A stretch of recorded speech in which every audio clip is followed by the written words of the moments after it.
All right, I figure I've been talking about old games long enough. It's time to take a peek at some of the art for The Beast That Follows. Now, I don't want to give away too much. This is a narrative game, so a lot of this is dependent on mystery and surprise. So keep that in mind, but let's take a dive in and look at the process from beginning a level to getting it pretty close to completion, in my opinion, and I'll talk through the process along the way. All right, let's begin. Okay, so the first thing here is trying to figure out the core mechanics. Camera was a big one, so this was started off early in Godot to try and figure out, what is the camera going to look like, some core movement, talking to NPCs, toyed with some dithering effects on walls, but ultimately went a little different than that. So the next question was, what am I going to build? So teamed up with my good buddy Arthur Gorin, and we started going over some references, talked to him about the core concept of the project. All the stages are going to take place on literal theater stages. So we went through iteration, talked about gameplay, what is the space going to look like, how are you going to traverse it, and he went to work doing what he does best and kind of ideating and coming up with some really cool ideas. And once I felt like we had a good framework, then I started blocking out and trying to get that space into engine and see how it feels to move about this space.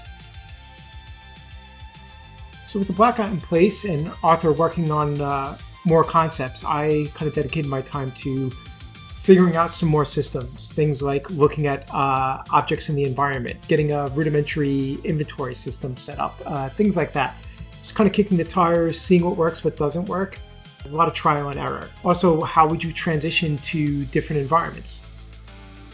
This environment right here is probably not going to be in the demo that I'm working on, but it was an early idea. Again, trying out the Resident Evil style camera with the transition to the follow camera. Even tried a very early kind of intro title card, getting all those things in while concept was being done in the background. It was around this time that I kind of started to hit the wall with what I felt like I could do in Godot. I'm not really well versed in that engine. So I decided to switch over to Unreal. Used Unreal for a large part of my career, and I'm pretty familiar with the ins and outs of it.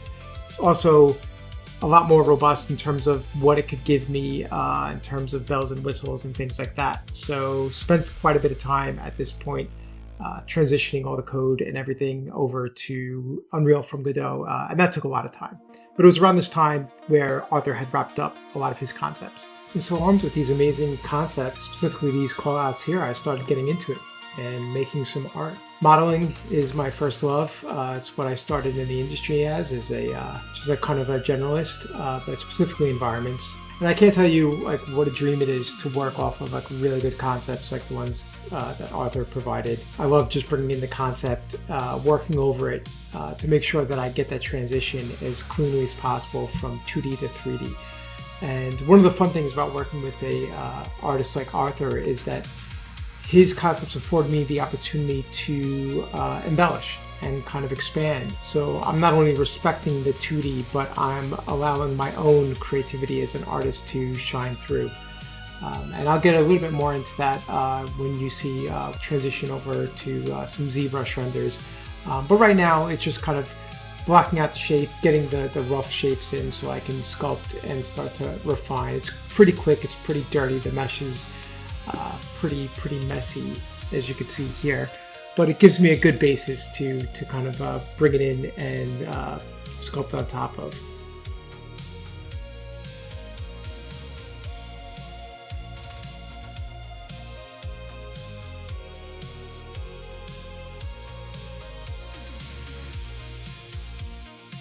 So then we're going to jump ahead a little bit. I didn't record any of my sculpting process, but you can see here the sculpt.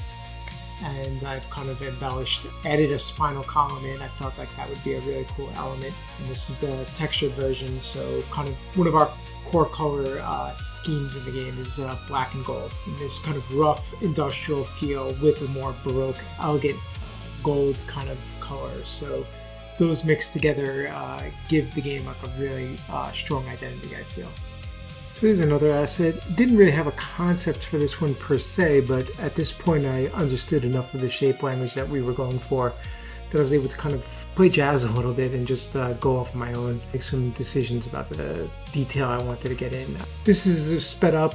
It's about an hour of time to sculpt this. What I'm also doing, and this will be apparent when I show the texture in a second, is that I'm putting a sort of pixelization filter over everything to give it a sort of pseudo high-res, low-res aesthetic that I'm experimenting with. The sculpted detail gets softened a little bit in the texturing process. That still, I feel like it's important to kind of make sure that the surface kind of communicates exactly what type of material it is. In this case, rough aged stone.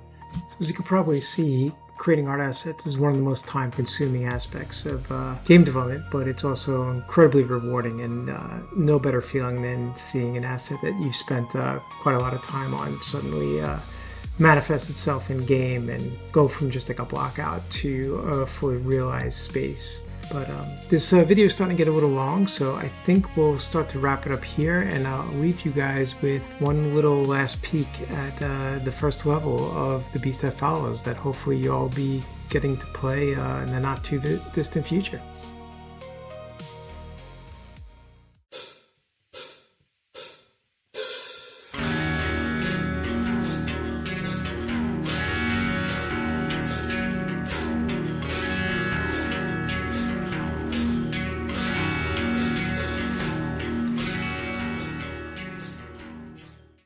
So thanks for sticking around to the end of the video. I hope you guys found it enjoyable and informative and are stoked about what you saw. If you did like what you saw, be sure to like, subscribe, all that noise. Leave a comment. Let me know what other cool stages you think might a good fit for The Beast That Follows. Other themes and things like that. I'd love to hear y'all's feedback. Yeah, and if you guys are so inclined, share the video. Check out some of the other videos that I've put up in the past month or so.